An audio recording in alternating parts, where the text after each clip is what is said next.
ये आकाशवाणी रायपुर है। छत्तीसगढ़ी समाचार बुलेटिन के संग किरण वर्मा के जय जोहार। महात्मा गांधी के 150वां जयंती के मौका म आज ले प्रदेश के सब्बो विकास खंड म सप्ताहव्यापी गांधी विचार पदयात्रा शुरू होइस। ए पदयात्रा के माध्यम ले गांधी जी के आदर्श और विचार मन ल जन जन तक पहुंचाए के काम करे जाही। ब्लॉक स्तर गांधी विचार पदयात्रा म कांग्रेस के वरिष्ठ नेता, गांधी विचारधारा के अनुयायी, स्थानीय प्रतिनिधि और लोगन मन शामिल होवत हे। ए पदयात्रा ह 17 अक्टूबर के सिराही। महात्मा गांधी के 150वां जयंती के मौका म प्रादेशिक लोक संपर्क कार्यालय रायपुर डहर ले काली ले डिजिटल प्रदर्शनी के आयोजन करे जाही। रायपुर के सुभाष स्टेडियम में राखे गे ए प्रदर्शनी म महात्मा गांधी के जीवन उपर आधारित चित्र मन ल प्रदर्शित करे जाही। 16 अक्टूबर तक चलैया ए प्रदर्शनी बिहनिया 11 बजे ले 8 बजे तक लोगन मन बर खुला रही। केंद्रीय मानव संसाधन विकास मंत्री रमेश पोखरियाल निशंक आज वीडियो कॉन्फ्रेंसिंग के माध्यम ले देश के 9 ठिन नवा जवाहर केंद्रीय विद्यालय के शिलान्यास करीन। एमा गरियाबंद जिला के पांडुगा म बनैया जवाहर केंद्रीय विद्यालय घलोक शामिल हवय।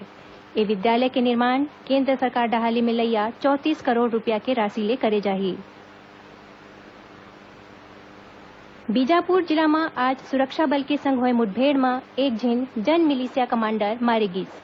पुलिस अधीक्षक दिव्यांग पटेल ह बताइन कि उसूर थाना क्षेत्र म माओवादी मन के मौजूदगी के सूचना म केंद्रीय रिजर्व पुलिस बल सीआरपीएफ और जिला पुलिस बल के संयुक्त टीम ल भेजे गे रहिस। इही दौरान टेकमेटला के जंगल म सुरक्षा बल और माओवादी मन के बीच मुठभेड़ होइस। दोनों कोती ले होए गोलीबारी म एक झिन माओवादी मारे गिस, जेखर शव ल बरामद कर ले गे हे। उहें मौका ले एक ठिन भरमार बंदूक और बड़ मात्रा म दैनिक उपयोग के सामान घलो बरामद करे गे हे। भारतीय वायुसेना डहर ले धमतरी जिला म अवैया 13 ले 19 अक्टूबर तक भर्ती रैली के आयोजन करे जाही। स्थानीय बाबू पंडरीराव कृदत्त इंडोर स्टेडियम म बिहनिया 5 बजे ले आयोजित भर्ती रैली म प्रदेश भर के अभ्यर्थी शामिल होही। ये भर्ती रैली 2 चरण म होही। पहली चरण में 13 और 14 अक्टूबर के होवैया ए रैली में 13 जिला के अभ्यर्थी शामिल होही। मुख्यमंत्री भूपेश बघेल के मासिक रेडियो वार्ता लोकवाणी के तीसरैया कड़ी के प्रसारण परसों 13 अक्टूबर के होही। ये प्रसारण छत्तीसगढ़ के आकाशवाणी के सब्बो केंद्र के संगे संग एफएम रेडियो और क्षेत्रीय न्यूज चैनल मन म बिहनिया 10:30 बजे ले 10 बजे के 55 मिनट तक होही।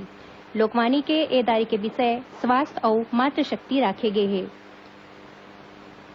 आज अंतर्राष्ट्रीय बालिका दिवस है। एखर उद्देश्य नोनी मन ल चुनौती बर जागरूकता पैदा करना, ओखर सशक्तिकरण करना और ओ मन ल ओखर अधिकार देना है। ए मौका म केंद्रीय महिला और बाल विकास मंत्री स्मृति ईरानी ह ट्वीट करके लोगन मन ले आग्रह करीन कि ओ मन समाज म नोनी बाबू के बीच समानता राखे और बेटी बचाओ बेटी बढ़ाओ योजना पर प्रतिबद्ध रहे।